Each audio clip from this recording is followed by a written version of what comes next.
So ಈ ಒಂದು ವಿಚಾರ ಇದೆಯಲ್ಲ, ಇದು ನಮಗೆ ಎಲ್ರಿಗೂ ರಿಲೇಟ್ ಆಗುವಂತ ವಿಚಾರ. ಮಹಾಭಾರತದಲ್ಲಿ ಬರುವಂತ ಅತ್ಯಂತ ಕಾಂಟ್ರವರ್ಷಿಯಲ್ ಎಪಿಸೋಡ್ ಯಾವ್ದಾದ್ರು ಇದೆ ಅಂತಂದ್ರೆ ಅದು ಕರ್ಣನ ಸಾವು. ಸೊ ಆ ವಿಚಾರದ ಬಗ್ಗೆ ನಮ್ಮ ಡಾಕ್ಟರ್ ಜಗನ್ನಾಥ್ ಅವರು ತಮ್ಮ ವಿಚಾರಗಳು ಹೇಳ್ತಾರೆ. ಕ್ರಿಶ್ಚಿಯಾನಿಟಿ ಬಗ್ಗೆ ಮಾತಾಡಬೇಕು, ಹಿಂದೂ ಬಗ್ಗೆ ಮಾತಾಡ್ತಿದೀಯಲ್ಲ ನೀನು, ತಪ್ಪು. ಅದಕ್ಕೆ ಈಸೇಗೌಡ ಕೇಳ್ತಾನೆ, ಸ್ವಾಮಿ ಒಬ್ಬ ದ್ರೌಪದಿನ್ ಕೊಡಿ, ನೀವು ಒಬ್ಬ ಕುಂತಿನ್ ಕೊಡಿ, ಒಬ್ಬ ಕರ್ಣನ್ ಕೊಡಿ, ಒಬ್ಬ ದುರ್ಯೋಧನನ್ ಕೊಡಿ. ಎಂಥ ಜನಗಳಿದ್ದಾರೆ ಸ್ವಾಮಿ ಅಲ್ಲಿ. ಒಳ್ಳೊಳ್ಳೆ ಮಾತು ಹೇಳೋದನ್ನೇ ಕೇಳಿದ್ರೆ ಯಾರು ಸ್ವಾಮಿ ನೋಡ್ತಾರೆ? ವಾಸ್ತವವಾಗಿರ್ಬೇಕು ಸ್ವಾಮಿ, ಕೊಡಿ ಅಂತ ಕೇಳ್ತಾನೆ. ಅದು ನಮ್ಮ ಹಿಂದೂ ಧರ್ಮ. ಸುಗ್ರೀವ ಸೂರ್ಯನ ಮಗ ಅಲ್ವಾ? ಹೌದು. ಇಲ್ಲಿ ಮಹಾಭಾರತದಲ್ಲಿ ಸೂರ್ಯನ ಮಗ ಕರ್ಣ. ಹೌದು. ವಾಲಿ ಇಂದ್ರನ ಮಗ. ಹೌದು ಅಲ್ವಾ? ಹೌದು. ಇಲ್ಲಿ ಇಂದ್ರನ ಮಗ ಅರ್ಜುನ. ಹೌದು. ಅಂದ್ರೆ ಅಲ್ಲಿ ಅಣ್ಣ ತಮ್ಮ ಜಗಳ ಆಡಿದ್ರು ಅಲ್ವಾ? ಇಲ್ಲೂ ಕೂಡ ಇವ್ರು ಜಗಳ ಆಡ್ತಾ ಇದ್ದಾರೆ. ಆ ದುಂದುಬಿ ರಾಕ್ಷಸನ್ನ ಕೊಲ್ಲಕ್ಕೋಸ್ಕರ ವಾಲಿ, ಸುಗ್ರೀವ ಎಲ್ಲಾರನ್ನೂ ಹೋದ್ರು, ಆಂಜನೇಯ ಎಲ್ಲಾರನ್ನು. ವಾಲಿ ಬಹಳ ಪರಾಕ್ರಮಿ, ಇಂದ್ರನ ಅಂಶ, ಇಂದ್ರನ ಮಗ, ಇಂದ್ರನ ಅವತಾರ, ಬಹಳ ಪರಾಕ್ರಮಿ. ಇವರೆಲ್ಲರನ್ನು ಅವ್ನು ಸತ್ತೋದ ಅನ್ಕೊಂಡ್ರು. ಯಾಕಂದ್ರೆ ಎಷ್ಟೋ ದಿನ ಆದ್ರೂ ಗುಹೆಯಿಂದ ಹೊರಗೆ ಬರಲಿಲ್ಲ. ನಮ್ಮ ಮಹಾಭಾರತದಲ್ಲಾಗ್ಲಿ ರಾಮಾಯಣದಲ್ಲಾಗ್ಲಿ ನಾವು ಅವತಾರಗಳನ್ನ ನಂಬ್ತೀವಿ, ಆವೇಶಗಳನ್ನ ನಂಬ್ತೀವಿ, ಪುನರ್ಜನ್ಮನ್ನ ನಂಬ್ತೀವಿ. ಯಾವಾಗ ಆಯುಧವಿಲ್ಲದೆ ಇದ್ದ ಕರ್ಣ, ಆ ಸಮಯದಲ್ಲಿ ಅರ್ಜುನ ಬಾಣ ಬಿಟ್ಟ.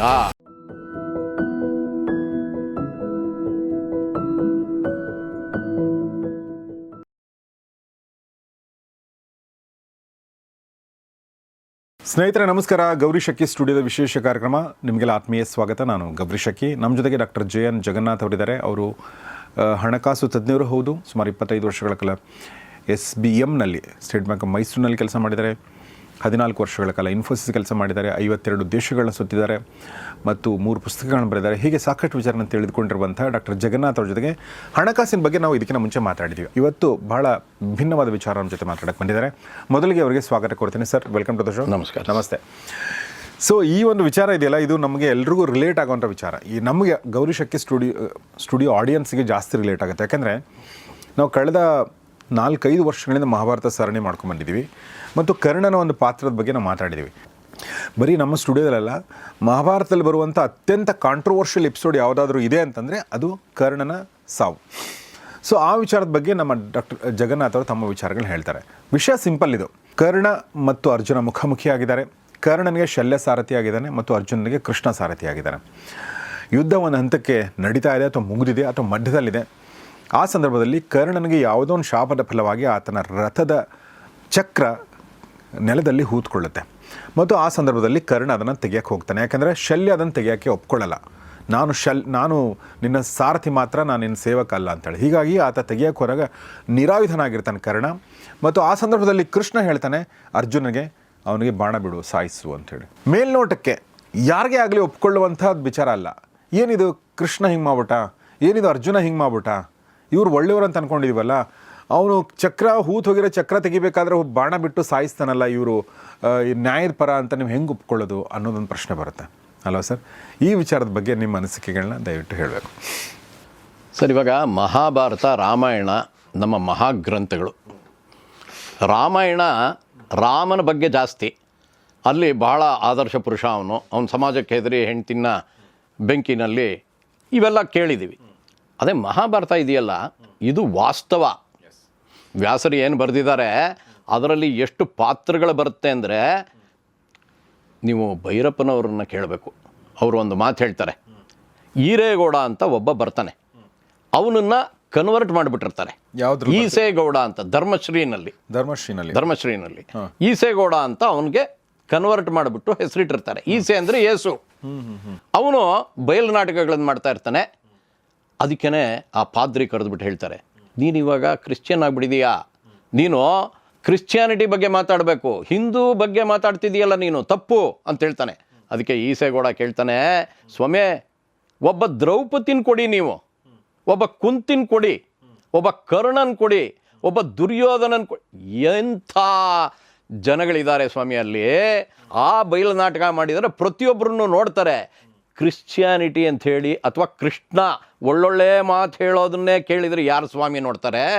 ವಾಸ್ತವವಾಗಿರ್ಬೇಕು ಸ್ವಾಮಿ, ಕೊಡಿ ಅಂತ ಕೇಳ್ತಾನೆ. ಅದು ನಮ್ಮ ಹಿಂದೂ ಧರ್ಮ. ನಮ್ಮ ಹಿಂದೂ ಧರ್ಮದಲ್ಲಿ ಮಹಾಭಾರತ ಏನಿದೆ ಅಷ್ಟು ವಾಸ್ತವವಾಗಿ ಅಷ್ಟು ಸ್ಪಷ್ಟವಾಗಿ ವಿಚಾರಗಳನ್ನು ತಿಳಿಸೋದು ಭಾಳ ಕಷ್ಟ. ಅಲ್ಲಿ ಒಳ್ಳೆಯವರು ಇದ್ದಾರೆ, ಕೆಟ್ಟವರು ಇದ್ದಾರೆ. ಬರೀ ಒಳ್ಳೆಯವರ ಕತೆ ಅಲ್ಲ ಅದು. ಹೌದು. ಬರೀ ಯಾವುದೋ ಒಂದು ಹಿತವಚನಗಳನ್ನು ಹೇಳೋದು, ನೀ ಹಿಂಗಿರಬೇಕು ಹಂಗಿರಬೇಕು ಅಲ್ಲ ಸರ್. ಅದು ಜೀವನನ ಸೀದಾ ಬರೆದು ಬಿಟ್ಟಿದ್ದಾರೆ. ಆ ಬರೆದಿರೋದು ಹೇಗಿದೆ ಅಂದರೆ ನೀವು ಆ ಪಾತ್ರಗಳನ್ನು ಇವತ್ತಿಗೂ ಯಾವಾಗಲೂ ಎಲ್ಲ ಕಡೆ ನೋಡ್ಬೋದು. ಅದರಿಂದಾನೇ ಮಹಾಭಾರತ ಯಾವಾಗಲೂ ಉಲ್ಲೇಖನ ಮಾಡ್ತಾನೇ ಇರ್ತಾರೆ, ಯಾವಾಗಲೂ ರಿಲೆವೆಂಟ್. ಹೌದು. ಇದರಲ್ಲಿ ನಾವು ಕರ್ಣನ ಪಾತ್ರ ಅಂತ ತೊಗೊಳ್ತೀವಿ ಅಂತ ಇಟ್ಕೊಳ್ಳೋಣ. ಕರ್ಣನ್ನ ಉದಾರೀಕರಿಸಿದ್ದಾರೆ ಸರ್. ಪಂಪನ್ ತಗೊಳ್ಳಿ, ರನ್ನನ್ ತಗೊಳ್ಳಿ, ಕುಮಾರವ್ಯಾಸನ್ ತಗೊಳ್ಳಿ, ತುಂಬ ಉದಾರೀಕರಿಸಿದ್ದಾರೆ. ಅವನು ಭೀಷ್ಮಾಚಾರ್ಯರು ಇಚ್ಛಾಮರಡಿ 10 ದಿನ ಯುದ್ಧ ಮಾಡಿದರು. ದ್ರೋಣಾಚಾರ್ಯರು ಏನು ಅವರು ನಿಜವಾಗ್ಲೂ ನೋಡಿದರೆ ಬೃಹಸ್ಪತ್ಯಾಚಾರ್ಯರ ಅವತಾರ. ಅವರು ದೇವತೆಗಳಿಗೆ ಗುರು, ಅದರಿಂದ ಬಹಳ ಪರಾಕ್ರಮಿ. ಅವರೇ ಯುದ್ಧಕ್ಕೆ ಬಂದುಬಿಟ್ರೆ 5 ದಿನ ಯುದ್ಧ ಮಾಡ್ತಾರೆ. ಅವರಿಬ್ಬರನ್ನೂ ಒಂದು ರೀತಿ ಮೋಸದಿಂದಾನೇ ಕೊಂದರು ಅನ್ನೋ ಥರ ಕೆಲವರು ಬಿಂಬಿಸ್ತಾರೆ, ಅದು ಬೇರೆ ವಿಚಾರ. ಆಮೇಲೆ 15 ದಿನ ಆದಮೇಲೆ ಯಾರನ್ನ ಸೇನಾಧಿಪತಿ ಮಾಡಬೇಕು ಅಂತ ಯೋಚನೆ ಬಂದಾಗ ಬಹಳ ಪರಾಕ್ರಮಿಯಾಗಿದ್ದವರು ಕರ್ಣ, ಶಲ್ಯ, ಅಶ್ವತ್ಥಾಮ, ಇವರು 3 ಜನ. ಆದರೆ ಕೃಪಾಚಾರ್ಯರು ಹೇಳ್ತಾರೆ, ಅವರು ನೋಡಪ್ಪ ಬಹಳ ಅಸ್ತ್ರಗಳನ್ನು ಹೊಂದಿರುವಂಥವನು, ಬಹಳವಾದ ಹೆಸರನ್ನು ಪಡೆದಿರುವಂಥವನು, ನಿನಗೆ ತುಂಬ ಆತ್ಮೀಯ, ಜೊತೆಗೆ ತುಂಬ ಪರಾಕ್ರಮಿ ಅಂದರೆ ಕರ್ಣ, ಅವನನ್ನು ಮಾಡು ಸೇನಾಧಿಪತಿ ಅಂತ ಕೃಪಾಚಾರ್ಯರು ಹೇಳ್ತಾರೆ ದುರ್ಯೋಧನಂಗೆ ಕುಮಾರವ್ಯಾಸ ಭಾರತದಲ್ಲಿ. ಆ ರೀತಿ ಎಲ್ಲ ಕಡೆ ಅವನನ್ನು ಹೊಗಳಿ ದೊಡ್ಡದಾಗಿ ಮಾಡಿದ್ದಾರೆ. ಅವನು ನಿಜವಾಗ್ಲೂ ಹೊಗಳಿಸ್ಕೊಳ್ಳೋಕ್ಕೆ ಪಾತ್ರನೇ. ಏನು ಅವನ ವಿಚಾರ? ಅವನು ಮೊದಲು ಗೆದ್ದಿದ್ನ ಯುದ್ಧಗಳನ್ನು ಅಂತ ಕೇಳಿದರೆ ಅವನು ಸುಮಾರು ಯುದ್ಧಗಳನ್ನು ಗೆದ್ದಿದ್ದಾನೆ. ಇವಾಗ ಜರಾಸಂಧ ತುಂಬ ಪರಾಕ್ರಮಿ. ಜರಾಸಂಧನ್ನು ಅವನು ಸೋಲಿಸಿ ಅವನು ಮಗಧ ರಾಜ, ಅವನಿಗೆ ಒಂದು ರಾಜ್ಯ ಇರುತ್ತೆ, ಸ್ವಲ್ಪ ಮಟ್ಟಿಗೆ ಇವನಿಗೆ ಕೊಟ್ಬಿಡ್ತಾನೆ ಕರ್ಣಂಗೆ, ನೀ ನನ್ನನ್ನು ಸೋಲಿಸ್ಬಿಟ್ಟಿದೀಯಾ ಅನ್ನೋ ಸಂತೋಷಕ್ಕೆ. ಆಮೇಲೆ ಜರಾಸಂಧಂಗೆ 2 ಭಾಗಗಳಿರುತ್ತೆ. ಜರೆ ಅನ್ನೋ ರಾಕ್ಷಸಿ ಅದನ್ನು ಸೇರಿಸಿ ಜರಾಸಂಧ ಆಗಿರುತ್ತೆ. ಅದಕ್ಕೆ ಆ ಭಾಗಗಳಿಗೆ ಹೊಡೆಯೋಕ್ಕೆ ಶುರು ಮಾಡಿಬಿಡ್ತಾನೆ ಕರ್ಣ, ಅಷ್ಟು ಬುದ್ಧಿವಂತ ಅವನು. ಅದರಿಂದ ಜರಾಸಂಧನ್ನೂ ಸೋಲ್ಸಿರ್ತಾನೆ ಅವನು. ಅದಾದಮೇಲೆ ಒಂದು ಸಲ ಏನಾಗುತ್ತೆ, ಈ ಧರ್ಮರಾಯ ಇವನು ಕೌರವರ ಕಡೆ ಏನಲ್ವಾ ನಾವು ಸರ್? ಯಾರು? ಜರಾಸಂಧ. ಹೌದು, ಕೌರವರ ಕಡೆನೇ ಇದ್ರೂ ಒಂದ್ಸಲ ಯುದ್ಧ ಆಗುತ್ತೆ. ಯುದ್ಧ ಆದಾಗ ಆ ಥರ ಆಗುತ್ತೆ. ಜರಾಸಂಧ ಕೌರವನ ಕಡೆ ಅಂತ ಹೇಳೋಕ್ಕಾಗಲ್ಲ. ಇವ್ರು ಕೌರವರೆಲ್ಲ ಬಹಳ ಪ್ರಮುಖರಾಗೋ ಮೊದಲಿನ ಕಥೆಗಳು ಜರಾಸಂಧಂದು. ಇವರೆಲ್ಲ ಆಮೇಲೆ ಪ್ರಮುಖರಾದವರು ಅಷ್ಟೇ. ಕಳಿಂಗ ದೇಶದಲ್ಲಿ ದೊಡ್ಡ ಜಗಳ ಆಗುತ್ತೆ, ಯುದ್ಧ ಆಗುತ್ತೆ, ಎಲ್ಲ ಆಗುತ್ತೆ. ಆವಾಗ ಏನು ಮಾಡ್ತಾರೆ, ದುರ್ಯೋಧನನ್ನು ಸೆರೆ ಹಿಡಿದು ಬಿಡ್ತಾರೆ. ಸೆರೆ ಹಿಡಿದಾಗ ಕರ್ಣ ಹೋರಾಡಿ ಅವನನ್ನು ಬಿಡಿಸ್ಕೊಂಬರ್ತಾನೆ. ಸೊ ಈ ಯುದ್ಧಗಳಲ್ಲೆಲ್ಲ ಕರ್ಣ ಬಹಳ ಪ್ರಮುಖ ಆಗಿರ್ತಾನೆ, ಬಹಳ ಚೆನ್ನಾಗಿ ಗೆಲುವನ್ನು ಕಂಡಿರ್ತಾನೆ. ಇದು ಕರ್ಣನ ಒಂದು ವಿಶೇಷ. ಈಗ ಕರ್ಣ ಧರ್ಮಕ್ಕೆ ಪರವಾಗಿರಲಿಲ್ಲ ಅಂತ ಒಂದು ಮಾತಿದೆ. ಆಮೇಲೆ ಅವನು ಬಹಳ ಕಷ್ಟಪಟ್ಟಿದ್ದ ಅಂತ ಮಾತಿದೆ. ತಾಯಿ ಜೊತೆ ಇರಲಿಲ್ಲ ಅಂತ. ತಾಯಿ ಅವನು ದೂರ ಮಾಡಿದ್ಲು ಅಂತ. ಆದರೆ ಕುಂತಿ ಬಹಳ ಮೊದಲು ದೂರ್ವಾಸರಿಗೆ ಚೆನ್ನಾಗಿ ಸೇವೆ ಮಾಡಿದ್ಲು ಅಂತ ಅವರು ವರ ಕೊಟ್ಟರು. ನಿನಗೆ 5 ವರ ಕೊಡ್ತೀನಿ, ನೀನು ಯಾರ ಮೂಲಕ ನಿನಗೆ ಮಕ್ಕಳಾಗಬೇಕೋ ಆಗಬಹುದು, ಆ ವರ ಕೊಡ್ತೀನಿ ಅಂತ. ಅವಳಿನ್ನೂ ಮದುವೆ ಆಗಿರೋದಿಲ್ಲ, ಸಣ್ಣ ವಯಸ್ಸು, ಕುತೂಹಲ. ತಕ್ಷಣವೇ ಸೂರ್ಯನ ನೋಡ್ತಾಳೆ. ಎಂಥ ವಿಜೃಂಭಣೆ! ಸೂರ್ಯ ಅಂದ್ರೇ ಎಲ್ಲರೂ ಇಷ್ಟಪಡೋವಂಥದ್ದು. ಸೂರ್ಯನ ಕರೆದು ಬಿಡ್ತಾಳೆ. ಅವನು ಬಂದ್ಬಿಟ್ಟು ಏನು ನಿನಗೇನು ಬೇಕು ಅಂತ ಕೇಳ್ತಾನೆ. ಇವಳಿಗೇನು ಹೇಳೋಕ್ಕಾಗಲ್ಲ. ಅವಾಗ ಹೇಳ್ತಾನೆ, ದೂರ್ವಾಸರ ಒಂದು ಕೃಪೆ, ಅದನ್ನು ನಾನು ಹಿಂದೆ ಹೋಗೋಕ್ಕಾಗೋದಿಲ್ಲ, ನಿನಗೊಂದು ಮಗು ಆಗೇ ಆಗಬೇಕು ಅಂತ ಹೇಳ್ತಾನೆ. ಆ ಸಮಯದಲ್ಲಿ ಸೂರ್ಯನಿಗೆ ಕರ್ಣ ಹುಟ್ಟೋದು ಕುಂತಿಯ ಮೂಲಕ. ಆದರೆ ಅದೇ ಸಮಯದಲ್ಲಿ ನೀವು ವಿಕಿಪೀಡಿಯಾಗೆ ಹೋದ್ರೂ ಸಿಗುತ್ತೆ. ಬರೀ ನಮ್ಮ ಮಹಾಭಾರತದಲ್ಲಿರೋದು ಉಲ್ಲೇಖನಗಳು ಬೇರೆಯವ್ರು ಬೇರೆ ಥರ ಹೇಳ್ತಾರೆ ಅಂದ್ರೂ ವಿಕಿಪೀಡಿಯಾನಲ್ಲೂ ಇದು ಬಂದಿದೆ. ಒಬ್ಬ ಸಹಸ್ರ ಕವಚ ಅಂತ ಒಬ್ಬ ರಾಕ್ಷಸ ಇರ್ತಾನೆ. ಓಕೆ. ಅವನಿಗೆ 999 ಕವಚಗಳನ್ನು ನರನಾರಾಯಣರು ಕಡಿದಿರ್ತಾರೆ. ನರ ಅಂದರೆ ತೆಗೆದಾಕ್ಬಿಟ್ಟಿರ್ತಾರೆ. ಅವನಿಗೆ ಬ್ರಹ್ಮನಿಂದ ಒಂದು ವರ ಇರುತ್ತೆ, 1000 ಕವಚಗಳಿದೆ ನಿನಗೆ, ಅದು ಒಂದೊಂದೇ ಕವಚಗಳನ್ನು ತೆಗೆದ ಮೇಲೆ ನೀ ಸಾಯೋದು ಅಂತ. 999 ಹೊಟ್ಟೋಗುತ್ತೆ ನರನಾರಾಯಣರಿಂದ. ನರ ಅರ್ಜುನನಾಗಿ ಹುಟ್ಟುತ್ತಾನೆ, ನಾರಾಯಣ ಕೃಷ್ಣನಾಗಿ ಹುಟ್ಟುತ್ತಾನೆ. ಅದರಿಂದ ಇವನೇನು ಮಾಡ್ತಾನೆ ಅಂತ ಹೇಳಿದರೆ, ಹೆದರ್ಕೊಂಡು ಆ ಸೂರ್ಯ ಬಹಳ ಪರಾಕ್ರಮಿ, ಅದರಿಂದ ಅವನ ಜೊತೆ ಇದ್ಬಿಡೋಣ ಅಂತ ಅವನು ಸೇರ್ಕೊಂಡ್ಬಿಡ್ತಾನೆ. ಅದಕ್ಕೆ ಕರ್ಣನಲ್ಲಿ ಸೂರ್ಯನ ಅಂಶವೂ ಇರುತ್ತೆ, ಸಹಸ್ರ ಕವಚನ ಅಂಶವೂ ಇರುತ್ತೆ. ಇದರ ಉಲ್ಲೇಖನ ಮಹಾಭಾರತದಲ್ಲೂ ಇದೆ. ಅದು ಎಷ್ಟರ ಮಟ್ಟಿಗೆ ಪ್ರಚಲಿತ ಅಂದರೆ ವಿಕಿಪೀಡಿಯಾನಲ್ಲೂ ಇದೆ, ಯಾರೇ ಬೇಕಾದ್ರೆ ಹೋಗಿ ನೋಡ್ಬೋದು. ಈ ರೀತಿಯಾಗಿ ಅದರಿಂದ ಆ ಹುಟ್ಟಿದ ಮಗುನ್ನ ಈ ಕುಂತಿ ಏನು ಮಾಡ್ತಾಳೆ ಅಂತ ಹೇಳಿದರೆ, ಮಗು ಆಗ್ಬಿಟ್ಟಿದೆ, ನನಗೆ ಮದುವೆನೇ ಆಗಿಲ್ಲ, ರಾಜನ ಮಗಳು ನಾನು, ಏನು ಗತಿ ಅಂತ ಅಂದ್ಕೊಂಡು ಸಖಿಯರದೆಲ್ಲ ಸಪೋರ್ಟ್ ತೊಗೊಂಡು ಒಬ್ಬ ಗೂಢಾಚಾರಿನ ಕರೆದು ಒಂದು ಬುಟ್ಟಿ ತೊಗೊಂಡು ಆ ಬುಟ್ಟಿನಲ್ಲಿ ಆ ಮಗುಗೆ ಏನೇನು ಬೇಕು, ರಕ್ಷಣೆ ಏನೇನು ಬೇಕು, ಆಮೇಲೆ ಬಂಗಾರ ವಸ್ತು ಎಲ್ಲ ಇಟ್ಬಿಟ್ಟು ಆ ಬುಟ್ಟಿನ ಒಂದು ನದಿನಲ್ಲಿ ತೇಲ್ಬಿಡ್ತಾಳೆ. ಅದು ಅಶ್ವನದಿ ಅಂತ ಹೆಸರು. ಅದು ಚಂಬಲ್ ನದಿಗೆ ಸೇರುತ್ತೆ, ಯಮುನಾ ನದಿಗೆ ಸೇರುತ್ತೆ, ಗಂಗೆಗೆ ಸೇರುತ್ತೆ. ಗಂಗೆನಲ್ಲಿ ತೇಲ್ಕೊಂಡು ಹೋಗ್ತಿರೋ ಬುಟ್ಟಿನ ಈ ದುರ್ಯೋಧನ ಹುಟ್ಟೋದ್ರ ಮೊದಲೇ ಧೃತರಾಷ್ಟ್ರಂಗೆ ಕೆಲವು ತೊಂದರೆಗಳು ಎಲ್ಲ ಇರುತ್ತೆ. ಆದ್ರೂ ಅವನು ಅಂಗರಾಜ ಗೆದ್ದಿರ್ತಾನೆ. ಅಂಗರಾಜದಲ್ಲಿ ಅಧಿರಾಜ ಅನ್ನೋನನ್ನು ನೇಮಿಸಿರ್ತಾನೆ. ನಮ್ಮಲ್ಲಿ ಗವರ್ನರ್ ಇರ್ತಾರಲ್ಲ ಸರ್, ಆ ಮಠದವನು ಅಧಿರಾಜ ಅಂತ. ಅವನಿಗೆ ಸುಮಾರು ಜನ ಹೆಂಡ್ತಿರು.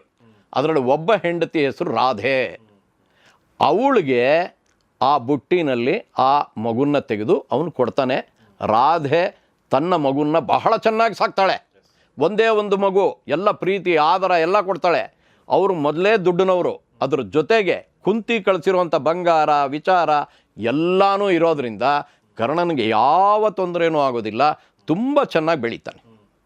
ಅದಾದ ಮೇಲೆ ಅವನ ಮೊದಲ ಗುರು ನಮ್ಮ ದ್ರೋಣಾಚಾರ್ಯರು ಅವನಿಗೆ ವಿದ್ಯೆ ಹೇಳ್ಕೊಡ್ತಾ ಇರ್ತಾರೆ.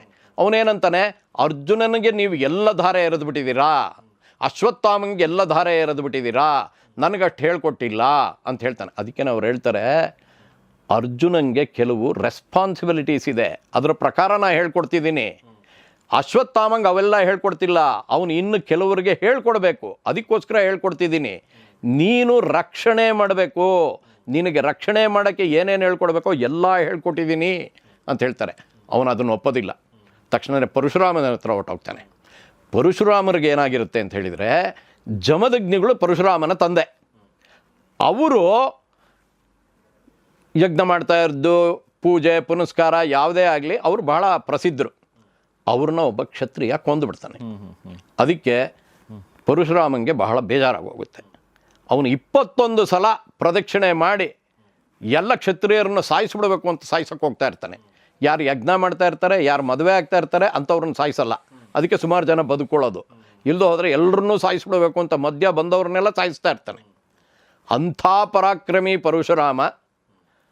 ಅವನು ಶ್ರೀಮನ್ನಾರಾಯಣನ ಅವತಾರವೇ, ದಶಾವತಾರದಲ್ಲಿ ಒಂದು ಪರಶುರಾಮ ಅಂತಲೂ ಹೇಳ್ತಾರೆ. ಅಂಥ ಪರಶುರಾಮ ಇವನಿಗೆ ಪಾಠ ಹೇಳ್ಕೊಡ್ತಾನೆ. ಕ್ಷತ್ರಿಯರು ಅವನು ಹೇಳ್ಕೊಡೋದಿಲ್ಲ, ಅವನು ಬ್ರಾಹ್ಮಣರಿಗೆ ಹೇಳ್ಕೊಡ್ತೀನಿ ಅಂತ ಹೇಳಿರ್ತಾನೆ. ಇವನು ಬ್ರಾಹ್ಮಣ ಅಂತ ಹೇಳ್ಕೊಂಡು ಅಲ್ಲಿಗೆ ಹೊಟ್ಟೋಗ್ತಾನೆ. ಒಂದು ದುಂಬಿ ಬಂದು ಅವನ ಕಾಲನ್ನು ಕೊರಿಯತ್ತೆ. ಆವಾಗ ಪರಶುರಾಮಂಗೆ ಗೊತ್ತಾಗತ್ತೆ ಅಂತ ಕಥೆ. ಆವಾಗ ಪರಶುರಾಮಂಗೆ ಕೋಪ ಬಂದ್ಬಿಡುತ್ತೆ. ಹೇಳ್ತಾನೆ, ನೋಡು, ನೀನು ರಕ್ಷಣೆಗೆ ಮಾತ್ರ ಎಲ್ಲಿ ತನಕ ಯುದ್ಧ ಮಾಡ್ತೀಯೋ ಎಲ್ಲ ಅಸ್ತ್ರಗಳು ಫಲಿಸತ್ತೆ. ನೀನು ಯಾವಾಗ ಇನ್ನೊಬ್ಬನನ್ನು ಸೋಲಿಸಲೇಬೇಕು, ರೊಚ್ಚಿಗೆದ್ದಿದ್ದೀನಿ ಅಂತ ಸೋಲಿಸ್ಬೇಕು, ಮೋಸಕ್ಕೋಸ್ಕರ ಸೋಲಿಸ್ಬೇಕು ಅಥವಾ ದ್ವೇಷಕ್ಕೋಸ್ಕರ ಸೋಲಿಸ್ಬೇಕು, ಆಗೋದಿಲ್ಲ. ಆವಾಗ ನೀನು ಏನೇನು ಕಲ್ತಿದೆಯೋ ಎಲ್ಲ ಮರ್ತೋಗುತ್ತೆ, ಉಪಯೋಗಕ್ಕೆ ಬರೋದಿಲ್ಲ ಅಂತ ಹೇಳ್ತಾನೆ. ಆಮೇಲೆ ಕರ್ಣನ ಬಗ್ಗೆ ಪರಶುರಾಮನಿಗೆ ಬಹಳ ಸಂತೋಷವೂ ಇರುತ್ತೆ. ಅದಕ್ಕೆ ಅವನ ರಥನ್ನೇ ಕೊಟ್ಬಿಡ್ತಾನೆ. ಆ ರಥ ಹೇಗೆ ಅಂತ ಹೇಳಿದರೆ, ನೀನು ಎಲ್ಲಿ ತನಕ ರಥದ ಮೇಲೆ ಇರ್ತೀಯೋ ಅಲ್ಲಿ ತನಕ ನಿನಗೆ ಸೋಲೇ ಇಲ್ಲ ಅಂತ ಹೇಳಿರ್ತಾನೆ. ಅವನ ರಥದಿಂದ ಇಳಿದಾಗ ಮಾತ್ರನೇ ಅವನನ್ನು ಸಾಯಿಸೋಕ್ಕಾಗೋದು ಅನ್ನೋದೊಂದು ವಿಚಾರ ಇರುತ್ತೆ. ಆಮೇಲೆ ಇನ್ನೊಂದು ವಿಚಾರ ಏನು ಅಂತ ಹೇಳಿದರೆ, ಈ ನಮ್ಮ ಕರ್ಣಂಗೆ ಭೀಷ್ಮಾಚಾರ್ಯರು ಹೇಳಿಬಿಡ್ತಾರೆ, ನೀನು ಎಲ್ಲ ವಿಚಾರದಲ್ಲೂ ದುರ್ಯೋಧನಿಗೆ ದುರ್ಬುದ್ಧಿಗಳನ್ನ ಹೇಳ್ಕೊಡ್ತಾ ಇರ್ತೀಯ, ಎಲ್ಲದಕ್ಕೂ ಮಧ್ಯ ಬರ್ತೀಯ, ನೀನು ಯುದ್ಧದಲ್ಲೂ ಹಾಗೆ ಮಧ್ಯ ಬರ್ತೀಯ, ನೀನು ಬಂದರೆ ನಾನು ಯುದ್ಧ ಮಾಡೋಕ್ಕಾಗಲ್ಲ. ಭೀಷ್ಮಾಚಾರ್ಯರು 10 ದಿನ ಯುದ್ಧ ಮಾಡ್ತಾರೆ. ಕಡೆಯಲ್ಲಿ ಸೇನಾಧಿಪತಿಗಳು ಅರ್ಧ ದಿನ ಯುದ್ಧ ಮಾಡ್ತಾರೆ. ಅಂಥ ಭೀಷ್ಮಾಚಾರ್ಯರು 10,000 ಜನನ ಒಂದು ದಿನಕ್ಕೆ ಕೊಲ್ಲೋ ಅಂಥ ಭೀಷ್ಮಾಚಾರ್ಯರು ಮುಂದೆ ನಿಂತಾಗ ಯಾರಾದರೂ ಮಾತಾಡಿದರೆ ಸರಿ ಹೋಗಲ್ಲ ಅವ್ರಿಗೆ. ಅದರಿಂದ ಕರ್ಣ 10 ದಿನ ಮಹಾಭಾರತದಲ್ಲಿ ಯುದ್ಧವೇ ಮಾಡಲ್ಲ, ಅವನನ್ನು ಹೊರಗಡೆ ಇಟ್ಬಿಡ್ತಾರೆ. ಅವರು ಸತ್ತ ಮೇಲೆ ಇವನು ದ್ರೋಣಾಚಾರ್ಯರ ಪರವಾಗಿ ಬರ್ತಾನೆ. ಆವಾಗ ಅವನ ಅತ್ಯುತ್ತಮ ಅಸ್ತ್ರನ್ನ ಆವಾಗ ಇವನ ಮೇಲೆ ಘಟೋದ್ಗಜನ ಮೇಲೆ ಪ್ರಯೋಗ ಮಾಡಬೇಕಾಗುತ್ತೆ. ಯಾಕಂತ ಹೇಳಿದರೆ ಘಟೋದ್ಗಜ ಯಾವ ರೀತಿನಲ್ಲಿ ಇರ್ತಾನೆ ಅಂತ ಹೇಳಿದರೆ ಎಲ್ಲರನ್ನೂ ಧ್ವಂಸ ಮಾಡ್ತಾ ಇರ್ತಾನೆ. ಆವಾಗ ದುರ್ಯೋಧನ ಹೇಳ್ತಾನೆ, ಅಪ್ಪ ನಾವೆಲ್ಲ ಬದುಕಿದ್ರೆ ತಾನೇ ನೀ ಅರ್ಜುನನ್ ಸಾಯಿಸ್ಬಿಡೋನನ್ನ ಅಂತ. ಇವನು ಯಾವುದು ರಿಸರ್ವ್ ಮಾಡ್ಕೊಂಡಿರ್ತಾನೆ ಅದರಿಂದ ಹೊಡೆದು ಅವನನ್ನು ಸಾಯಿಸ್ಬಿಡ್ತಾನೆ. ಬಟ್ ಅನ್ಯಾಯ ಆಗೋಗುತ್ತೆ. ಅವನಿಗೆ ಅತ್ಯಂತ ಉತ್ತಮವಾದ ಅಸ್ತ್ರ ಅವನ ಹತ್ರ ಉಳ್ಕೊಂಡಿರೋದಿಲ್ಲ. ಇದ್ರ ಮಧ್ಯ ಇವೆಲ್ಲ ಅವನ ಗೆಲುವುಗಳು, ಅವನ ವಿಚಾರಗಳು ಎಲ್ಲ ತಿಳಿಸಿದ್ವಿ. ಅವನು ದಾನದಲ್ಲಿ ಬಹಳ ಮುಂದೆ. ಅವನು ಕುಂತಿ ಬಂದು ಕೇಳ್ತಾಳೆ, ಅವಳೆ ತಾಯಿ ಅಂತ ಹೇಳ್ಕೊಳ್ತಾಳೆ, ಬಂದು ಕೇಳ್ತಾಳೆ. ಆವಾಗ ಹೇಳ್ತಾನೆ, ನಿನ್ನ 5 ನಾನು ನೋಯಿಸೇನು ಅಂತ ಹೇಳಿದಾನೆ ಅಂತ ಕುಮಾರವ್ಯಾಸ ಹೇಳ್ತಾನೆ. ಅದು ಇನ್ನೊಂದು ವಿಚಾರ ಏನು ಅಂತ ಹೇಳಿದರೆ, ಕುಂತಿ ಅವನಿಗೆ ತೊಟ್ಟ ಬಾಣ ತೊಡಲ್ಲ ಅನ್ನೋ ವಿಚಾರವನ್ನು ಕುಂತಿಗೆ ಹೇಳ್ತಾನೆ ಕರ್ಣ. ಅಲ್ಲಿಂದನೇ ಅವನಿಗೆ ತೊಂದರೆ ಆಗೋದು. ಎರಡನೇ ವಿಚಾರ ಏನು ಅಂತ ಹೇಳಿದರೆ, ಅರ್ಜುನ ಇಂದ್ರನ ಮಗ, ಕರ್ಣ ಸೂರ್ಯನ ಮಗ. ಕುಂತಿ ಆಮೇಲೆ ವಾಯುದೇವರು ಅಂದರೆ ಕರೆದಾಗ ಹನುಮಂತ ವಾಯುದೇವ ಅಂತೆಲ್ಲ ಹೇಳ್ತಾರೆ. ಭೀಮ ಹುಡ್ತಾನೆ, ಆಮೇಲೆ ಅರ್ಜುನ ಇಂದ್ರನಿಂದ ಹುಡ್ತಾನೆ, ನಕುಲ ಸಹದೇವರು ಹುಡ್ತಾರೆ ಅಶ್ವಿನಿ ದೇವತೆಗಳ ಮೂಲಕ. ಆಮೇಲೆ ಗಾಂಧಾರಿ ವಿಚಾರ 100 ಜನ ಮಕ್ಕಳು ಹುಡ್ತಾರೆ ಅವಳಿಗೆ, 100 ಜನ ಹುಡ್ತಾರೆ. ಇಷ್ಟಾದಾಗ ಈ ಅರ್ಜುನ ಇಂದ್ರನ ಮಗ, ಇಂದ್ರ ಬಂದು ಕೇಳ್ತಾನೆ. ಆವಾಗ ಕವಚ ಕುಂಡಲಗಳನ್ನು ತೆಗೆದುಕೊಟ್ಬಿಡ್ತಾನೆ ಇವನು.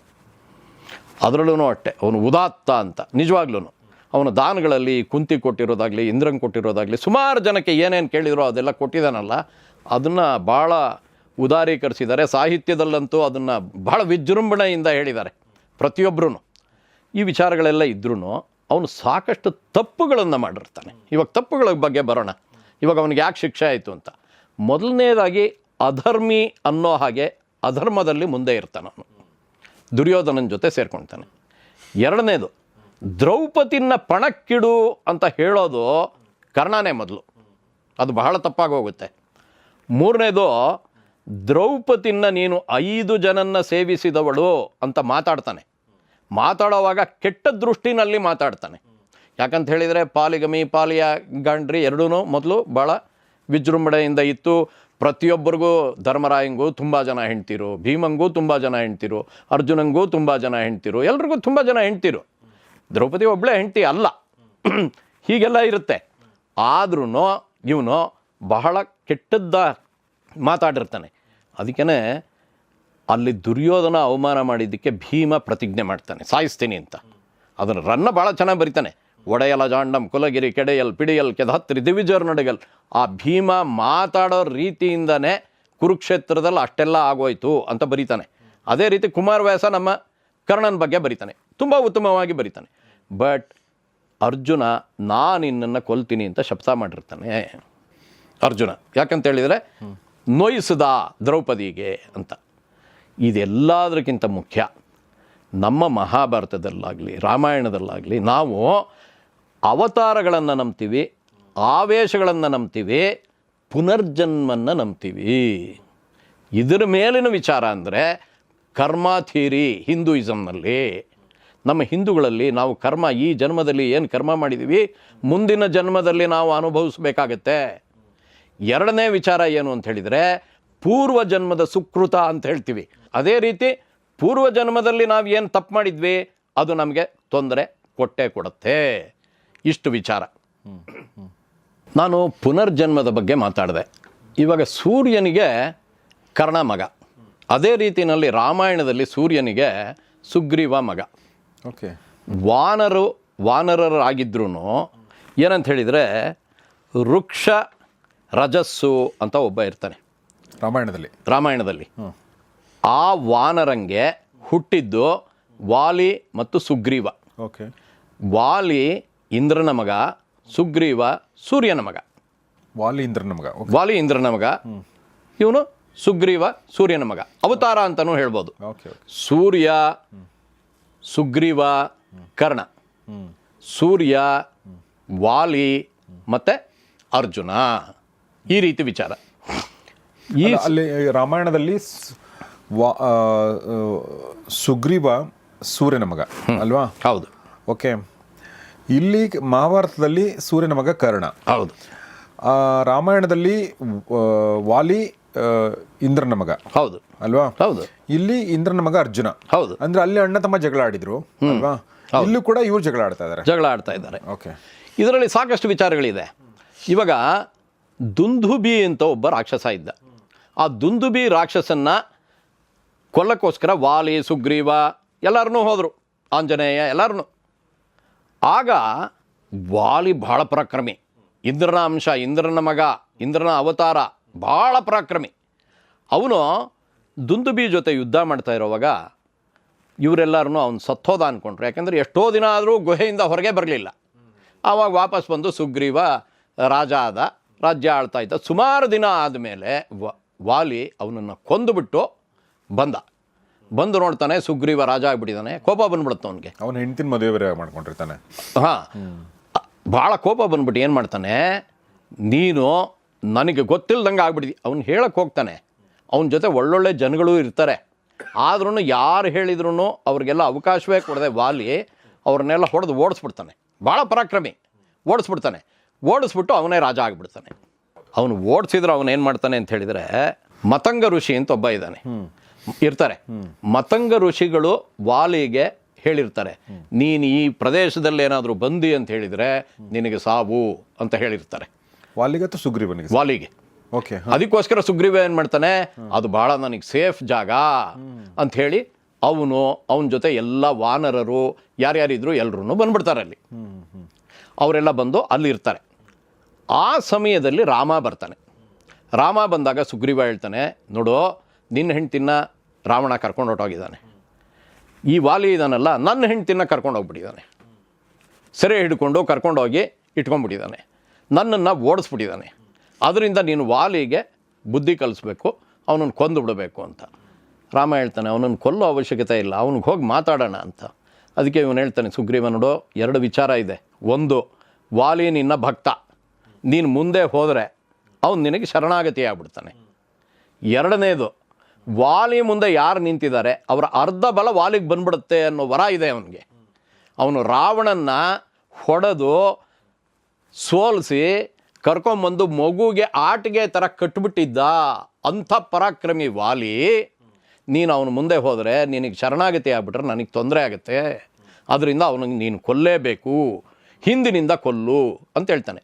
ಅದಕ್ಕೆ ರಾಮ ಹೇಳ್ತಾನೆ, ಸರಿ, ನೀನು ಅವನು ಯುದ್ಧ ಆಡಿ ನೀನೊಂದು ಹಾರ ಹಾಕ್ಕೊಂಡಿರು, ನೀನು ಅಂತ ಗೊತ್ತಾಗುತ್ತೆ, ಇಲ್ದೋದ್ರೆ ಇಬ್ಬರು ಒಂದೇ ಥರ ಇದ್ದೀರಾ, ನಾನು ಅವನನ್ನು ಕೊಲ್ತೀನಿ ಅಂತ ಕೊಲ್ತಾನೆ. ಹಿಂದಿನಿಂದ ಬಾಣ ಬಿಟ್ಟು ಅವನನ್ನು ಕೊಲ್ತಾನೆ. ಆವಾಗೇನಾಯಿತು, ಹಿಂದಿನಿಂದ ಬಾಣ ಬಿಟ್ಟರೆ ಅವನು ಆಯುಧ ಇಟ್ಕೊಂಡು ಇವನ ಜೊತೆ ಯುದ್ಧ ಮಾಡಿಲ್ಲ, ರಾಮನ ಜೊತೆ. ಆಮೇಲೆ ಸುಗ್ರೀವ ಇಷ್ಟೆಲ್ಲ ಒತ್ತಾಯ ಮಾಡಿದ್ರಿಂದ ರಾಮ ಬಾಣ ಬಿಡಬೇಕಾಯ್ತು. ಆದರೆ 1-2 ತಪ್ಪುಗಳಾಗಿರುತ್ತೆ ವಾಲಿಯಿಂದ. ಏನಂತ ಹೇಳಿದರೆ, ಮೊದಲನೇದು ಸುಗ್ರೀವನ ಹೆಂಡ್ತಿನ ಕರ್ಕೊಂಡು ಹೋಗ್ಬಿಟ್ಟಿರೋದು. 2ನೇದು, ರಾವಣನ್ನ ಅಷ್ಟೆಲ್ಲ ಹೊಡೆದು ಎಲ್ಲ ಮಾಡಿ ಒಳ್ಳೆ ಕ್ರಿಮಿ ಥರ ಕಟ್ಬಿಟ್ಟಿದ್ರು, ನಾನು ನಿನ್ನೂರಿಗೆ ಬರಲ್ಲ, ನೀನು ನನ್ನ ಊರಿಗೆ ಬರಬೇಡ ಅಂತ ಒಪ್ಪಂದ ಮಾಡ್ಕೊಂಡ್ಬಿಟ್ಟಿರ್ತಾನೆ. ಅದು ತಪ್ಪಾಗತ್ತೆ. ಅವೆರಡು ತಪ್ಪುಗಳು. ಅದೇನು ತಪ್ಪು ಸರ್ ಅದರಲ್ಲಿ ಏನಂತ ಹೇಳಿದರೆ, ರಾವಣ ಒಳ್ಳೆಯವನಲ್ಲ. ರಾವಣ ಒಳ್ಳೆಯವನಾದರೆ ವಾಲಿ ಒಳ್ಳೆಯವನೇ. ವಾಲಿ ಒಳ್ಳೆ ರಾಜ, ಧೀರ, ವೀರ. ಆದರೆ ಸುಗ್ರೀವ ನನಗೆ ಹೇಳದೆ ಮಾಡಿಬಿಟ್ಟ ಅನ್ನೋ ಕೋಪ ಒಂದಿರುತ್ತೆ. ಸುಗ್ರೀವನ ಮಾತು ಕೇಳಿದಿದ್ರೆ ವಾಲಿ ಒಲ್ತ್ಕೊಂಡಿರೋನು, ಅದು ಮಾಡಲಿಲ್ಲ ಅವನು, ಅದನ್ನು ತಪ್ಪು ಮಾಡಿಬಿಟ್ಟಿದ್ದ. ಅದೇ ದೊಡ್ಡ ತಪ್ಪು ಅವನು. ಅದರಿಂದ ರಾವಣನಿಗೆ ಅವನು ಕೆಟ್ಟವನಾದ್ರೂ ನೀನು ನನ್ನ ಜಾಗಕ್ಕೆ ಬರಬೇಡ, ನಾನು ನಿನ್ನ ಜಾಗಕ್ಕೆ ಬರಬೇಡ ಅಂದ್ರೆ ಏನಾಯಿತು, ರಾವಣ ಇಲ್ಲಿಗೆ ಬರದೆ ಬೇರೆ ಏನೇನು ತಪ್ಪುಗಳು ಮಾಡಿದ್ರು ನಡ್ಕೊಂಡು ಹೋಗ್ತಾ ಇತ್ತು. ವಾಲಿ ಅಂತ ಪರಾಕ್ರಮಿ ಎದುರುಗಡೆ ಇರೋವಾಗ ರಾವಣ ಏನು ಮಾಡ್ತಿರಲಿಲ್ಲ. ಆ ಥರ ಅವನಿಗೆ ಬುದ್ಧಿ ಕಲಿಸ್ಬೋದಾಗಿತ್ತು, ಅದನ್ನು ವಾಲಿ ಮಾಡಿರಲಿಲ್ಲ. ಈ ರೀತಿಯಾಗಿ ರಾಮಾಯಣದಲ್ಲಿ ವಾಲಿ ವಧೆ ಅನ್ಯಾಯವಾಗಿ ಸುಗ್ರೀವನಿಂದಾನೇ ಆಯಿತು ಅನ್ನೋ ರೀತಿಯಲ್ಲಿ. ಯಾಕಂತ ಹೇಳಿದರೆ ರಾಮ ಬಾಣ ಬಿಟ್ಟ ಸಾಯಿಸ್ದ. ಅದೇ ಮಹಾಭಾರತದಲ್ಲಿ ಯಾವಾಗ ಆಯುಧವಿಲ್ಲದೆ ಇದ್ದ ಕರ್ಣ, ಆ ಸಮಯದಲ್ಲಿ ಅರ್ಜುನ ಬಾಣ ಬಿಟ್ಟ. ಅರ್ಜುನ ಇಂದ್ರನ ಮಗ. ಅರ್ಜುನ ಯಾವಾಗಲೂ ವಿಜಯಿ, ಅವನಿಗೆ ಹೆಸರುಗಳಿದೆ. ಅರ್ಜುನ, ಫಲ್ಗುಣ, ಪಾರ್ಥಃ, ಕಿರೀಟಿ, ಶ್ವೇತವಾಹನ, ಭೀಭತ್ಸುರ್, ವಿಜಯ, ಜಿಷ್ಣು, ಸವ್ಯಸಾಚಿ, ಧನಂಜಯ ಅಂತ ಹೇಳ್ತಾರೆ. ಹೌದು, ವಿಜಯ ಅವನೇ, ಅರ್ಜುನನೇ. 10 ಹೆಸರುಗಳು ಅವನಿಗಿರುತ್ತೆ. ಅಂಥ ಅರ್ಜುನ ಭಾಳ ಪರಾಕ್ರಮಿ. ಆದರೆ ಕೃಷ್ಣ ಹೇಳ್ತಾನೆ ಅವನನ್ನು ಕೊಲ್ಲು, ಅದರಿಂದ ಅವನು ಕೊಂದುಬಿಡ್ತಾನೆ. ಕರ್ಣನಿಗೆ ತೊಂದರೆ ಏನಾಗುತ್ತೆ ಅಂದರೆ, ಅವನ ಹತ್ರ ಬ್ರಹ್ಮಾಸ್ತ್ರ ಇರುತ್ತೆ, ನಾಗಾಸ್ತ್ರ ಇರುತ್ತೆ. ಆದರೆ ನಾಗಾಸ್ತ್ರ ಏನಾಗುತ್ತೆ ಅಂತ ಹೇಳಿದರೆ, ಖಾಂಡವನ ದಹನ ಆದಾಗ ತಕ್ಷಕ ಹಾವು, ಅದರ ಮಗ ಅಕ್ಷಸೇನ ಅಂತ, ಅವನು ನಾಗಾಸ್ತ್ರ ಆಗೋದು. ಅರ್ಜುನನ ಮೇಲೆ ನಾನು ಬಿಟ್ಟ ತಕ್ಷಣ ಹೋಗಿ ಅವನನ್ನು ಕೊಲ್ಲಬೇಕು ಅಂತ. ಆದರೆ ಏನು ಮಾಡಿಬಿಡ್ತಾನೆ ಕೃಷ್ಣ, ನೆಲಕ್ಕೆ ಒತ್ತುಬಿಟ್ಟು ರಥನ್ನ, ಅವನ ಕಿರೀಟ ಮಾತ್ರ ಎಗರ್ಕೊಂಡು ಹೊಟ್ಟೋಗುತ್ತೆ. ಅದು ವಾಪಸ್ ಬಂದಾಗ ಇವನು ತೊಟ್ಟ ಬಾಣ ತೊಡಲ್ಲ ಅಂತ ಹೇಳ್ತಾನೆ. ಆವಾಗ ಶಲ್ಯನ ಕೋಪ ಬಂದ್ಬಿಡುತ್ತೆ. ಆ ವಿಚಾರದಲ್ಲಿ ಈಗೋ ಪ್ರಾಬ್ಲಮ್ಮೂ ಬರುತ್ತೆ. ಯಾಕಂದರೆ ಶಲ್ಯ ಅತ್ಯಂತ ಪರಾಕ್ರಮಿ. ಯಾರು ಸೇನಾಧಿಪತಿ ಆಗಬೇಕು ಅಂದರೆ ಕರ್ಣ, ಶಲ್ಯ, ಅಶ್ವತ್ಥಾಮ ಅಂತ ಹೇಳಿರ್ತಾರೆ. ಅಷ್ಟು ದೊಡ್ಡ ಮನುಷ್ಯ. ಕೃಷ್ಣ ಏನೋ ನಾನು ಯುದ್ಧ ಮಾಡಲ್ಲ ಅಂಥೇಳಿ ದೊಡ್ಡವನಾದ್ರೂ ಬಂದುಬಿಟ್ಟು ಸಾರಥಿ ಆಗಿಬಿಟ್ಟ. ಶಲ್ಯ ಆ ಥರ ಆಗಲ್ಲ. ಆದ್ರೂ ಇವರೆಲ್ಲ ಭಾಳ ಒತ್ತಾಯ ಮಾಡಿದ್ರಿಂದ ಅವನು ಆಗಿರ್ತಾನೆ. ಅದರಿಂದ ಅವನು ಸಾರಥಿನ್ನೂ ಕಳ್ಕೊಳ್ತಾನೆ ಪಾಪ ಕರ್ಣ. ಆದರೆ ಇನ್ನೊಂದು ವಿಚಾರ ಹೇಳ್ತಾರೆ, ಈ ಚಕ್ರನೂ ಒಂದು ಆಯುಧಾನೇ. ಅಭಿಮನ್ಯು ಜೊತೆ ಯುದ್ಧ ಮಾಡಿದಾಗ ಅಷ್ಟೊಂದು ಜನ ಸೇರಿಕೊಂಡು, ಕರ್ಣನೂ ಸೇರಿಕೊಂಡು ಅಭಿಮನ್ಯು ಮೇಲೆ ಯುದ್ಧ ಮಾಡಲಿಲ್ವಾ? ಅವ್ನು ಚಕ್ರ ಹಿಡ್ಕೊಂಡಿದ್ದಾಗ್ಲೂ ಕೊಂದುಬಿಟ್ರಲ್ಲ ನೀವು, ಅದೇ ಆಯುಧ ಅನ್ನೋ ಹಂಗೆ. ಅದರಿಂದ ಅದನ್ನು ಆಯುಧ ಮಾಡ್ಕೊಬೋದಾಗಿತ್ತು ಅನ್ನೋ ವಿಚಾರನೂ ಇದೆ. ಆದರೆ ಒಟ್ಟಿನಲ್ಲಿ ನೋಡಿದರೆ ಅಧರ್ಮದ ಪರವಾಗಿದ್ದ ದುರ್ಯೋಧನಂಗೆ ಸಾಕಷ್ಟು ಇವನು ಉತ್ತೇಜನ ಕೊಡ್ತಿದ್ದ. ಆಮೇಲೆ ದ್ರೌಪದಿಯ ಮೇಲೆ ಸಭೆಯಲ್ಲಿ ತುಂಬ ತಪ್ಪಾಗಿ ನಡ್ಕೊಂಡ. ಆಮೇಲೆ ಇವನ ಪೂರ್ವ ಜನ್ಮದಲ್ಲಿ ಇವನು ಸುಗ್ರೀವನಾಗಿ ವಾಲಿನ ಕೊಲ್ಸಿದ್ದ. ಅದರಿಂದ ಇವನು ಕರ್ಣನ್ನ ಅರ್ಜುನ ಸಾಯಿಸ್ದ ನಿರಾಯುಧನಾಗಿದ್ದಾಗ ಅಂತ ಕಥೆ. ಇದು ಕರ್ಣನ ವಿಚಾರ. ಬರೀ ನಾವು ಮಹಾಭಾರತ ಓದಿದರೆ ಎಲ್ಲ ವಿಚಾರಗಳು ಗೊತ್ತಾಗಲ್ಲ. ಮಹಾಭಾರತ ತಾತ್ಪರ್ಯ ನಿರ್ಣಯ ಅಂತ ಒಂದು ನಿರ್ಣಯಗಳನ್ನು ಕೊಡ್ತಾರೆ. ಅದನ್ನು ಓದಿದರೆ ಇನ್ನೂ ಹೆಚ್ಚಿನ ವಿಚಾರಗಳು ಗೊತ್ತಾಗುತ್ತೆ. ಸೊ ನಮ್ಮ ಜಗನ್ನಾಥ್ ಸರ್ ಹೇಳ್ದಂಗೆ ನಮ್ಮ ಯಾವುದೇ ಪಾತ್ರಗಳು ಅಥವಾ ಯಾವುದೇ ಕಥೆಗಳು ಕೂಡ ಒಂದು ಜನ್ಮದಲ್ಲಿ ಮುಗಿಯಲ್ಲ. ಅದು ಜನ್ಮ ಜನ್ಮಾಂತರದ ಕಥೆಗಳಾಗಿರ್ತವೆ. ಹೀಗಾಗಿ ರಾಮಾಯಣವನ್ನು ನೋಡಿಕೊಂಡ್ರೆ ನಮಗೆ ಮಹಾಭಾರತ ಇನ್ನೂ ಚೆನ್ನಾಗಿ ಅರ್ಥ ಆಗುತ್ತೆ. ಹೌದು, ಯಾಕೆಂದರೆ ಅಲ್ಲೂ ಇಂದ್ರ, ಇಲ್ಲೂ ಇಂದ್ರ, ಅಲ್ಲೂ ಸೂರ್ಯ, ಇಲ್ಲೂ ಸೂರ್ಯ ಅಲ್ವಾ? ಹೌದು. ಓಕೆ, ಅವ್ರ ಅಂಶಗಳು ಬೇರೆ ಬೇರೆ ಕಡೆ ಬಂದು ನೋಡಿ, ಅದು ಆ ಒಂದು ರೈವಲ್ರಿ ಇಲ್ಲೂ ಕೂಡ ಕಂಟಿನ್ಯೂ ಆಗಿದೆ. ರಾಮಾಯಣದಲ್ಲಿ ಶುರುವಾದಂಥ ಒಂದು ವೈರತ್ವ ಇಲ್ಲೂ ಕಂಟಿನ್ಯೂ ಆಗಿದೆ ಅಂತ ಹೇಳ್ಬೋದು ನಾವು. ಹೌದು. ಈ ಕರ್ಣನ ವಿಚಾರ ಯಾಕೆ ಎಷ್ಟೊಂದು ಚರ್ಚೆ ಆಗುತ್ತೆ ಅಂದರೆ, ಅದರ ಕೊನೆ ಭಾಗ ಇದೆಯಲ್ಲ, ಅವನು ಚಕ್ರವನ್ನು ಹೂತು ಹೋಗಿತ್ತು, ಅವನು ತೆಗಿತಾ ಇದ್ದಾನೆ. ಆ ಟೈಮಲ್ಲಿ ಅದು ಒಂದೇ ನೋಡಿದರೆ ಕರ್ಣಗೆ ಅನ್ಯಾಯ ಆಗಿದೆ ಅಂತಲೇ ಅನಿಸುತ್ತೆ. ಹೌದು. ಆದ್ರೆ ಒಟ್ಟಾರೆ ನೋಡಿದರೆ ಯಾವುದೇ ತಪ್ಪಿಗೆ ಒಂದು ತಪ್ಪಿಗೆ ಒಂದು ಶಿಕ್ಷೆ ಸಿಗುತ್ತೆ ಅಂದರೆ ಅದು ಕೇವಲ ಅದು ಒಂದೇ ತಪ್ಪಿರಲ್ಲ, ತುಂಬ ತಪ್ಪುಗಳನ್ನ ಮಾಡ್ಕೊಂಬಂದಿರ್ತಾನೆ ಒಬ್ಬ ವ್ಯಕ್ತಿ. ಕೊನೆಗೆ ಯಾವುದೋ ಒಂದು ತಪ್ಪಿಗೆ ಶಿಕ್ಷೆ ಸಿಕ್ಕ ತಕ್ಷಣ ಈ ಒಂದು ಸಣ್ಣ ತಪ್ಪಿಗೆ ಶಿಕ್ಷಣ ಅಂತ ಅನಿಸುತ್ತೆ. ಬಟ್ ಅಲ್ಲಿ ಸಿರೀಸ್ ಆಫ್ ಎರರ್ಸ್ ಆಗಿರುತ್ತೆ. ಅದೇ ಥರ ಕರ್ಣನ ಬದುಕು ಕೂಡ. ಬಟ್ ಇದರ ಒಂದು ಓವರ್ ಆಲ್ ಪರ್ಸ್ಪೆಕ್ಟಿವನ್ನು ಕೊಟ್ಟದ್ದಕ್ಕಾಗಿ ಮತ್ತು ಅದರ ಹಿನ್ನೆಲೆಯನ್ನು ತಿಳಿಸಿಕೊಟ್ಟದ್ದಕ್ಕಾಗಿ ನಾನು ಡಾಕ್ಟರ್ ಜಗನ್ನಾಥ್ ಅವರಿಗೆ ನಿಮ್ಮೆಲ್ಲರ ಪರವಾಗಿ ಧನ್ಯವಾದ ಹೇಳ್ತೀನಿ sir. Thank you very much. ನಮ್ಮ ಜೊತೆ ಇಷ್ಟೊಂದು ಮಾತಾಡಿದ್ರಿ. Thank you. ಜಗನ್ನಾಥ್ ಸರ್ ಅವರು ಫಿನಾನ್ಸ್ ಕ್ಷೇತ್ರದಲ್ಲಿ ತಜ್ಞರಾಗಿದ್ದರೂ ಕೂಡ ಅವರು ಸಾಹಿತ್ಯ ಕ್ಷೇತ್ರದಲ್ಲಿ ಮತ್ತು ಈ ಪುರಾಣಗಳ ಕ್ಷೇತ್ರದಲ್ಲಿ ಕೂಡ ಸಾಕಷ್ಟು ಆಸಕ್ತಿ ಉಳ್ಳವರಾಗಿದ್ದಾರೆ. ಹೀಗಾಗಿ ಈ ಥರ ವಿಚಾರಗಳನ್ನ ಅವ್ರು ನಮಗೆ ಹೇಳಿದ್ದಾರೆ. ಅವ್ರಿಗೆ ಧನ್ಯವಾದ ಹೇಳ್ತಾ ಈ ವಿಚಾರ ಮುಗಿಸ್ತಾ ಇದ್ದೀನಿ. ನಿಮ್ಮ ಅನಿಸಿಕೆಗಳನ್ನ ದಯವಿಟ್ಟು ಕಮೆಂಟ್ ಬಾಕ್ಸಲ್ಲಿ ತಿಳಿಸಿ. ಈ ವಿಚಾರ ಯಾವಾಗಲೂ ಚರ್ಚೆ ಆಗ್ತಿರುತ್ತೆ. ಈ ಚರ್ಚೆ ಮುಂದುವರಿಲಿ. ನೋಡ್ತಾರೆ ಗೌರಿ ಶಕ್ತಿ ಸ್ಟುಡಿಯೋ, ನೋಡ್ತಾರೆ ಒಳ್ಳೆ ಕಾರ್ಯಕ್ರಮಗಳನ್ನ. ನಮಸ್ಕಾರ.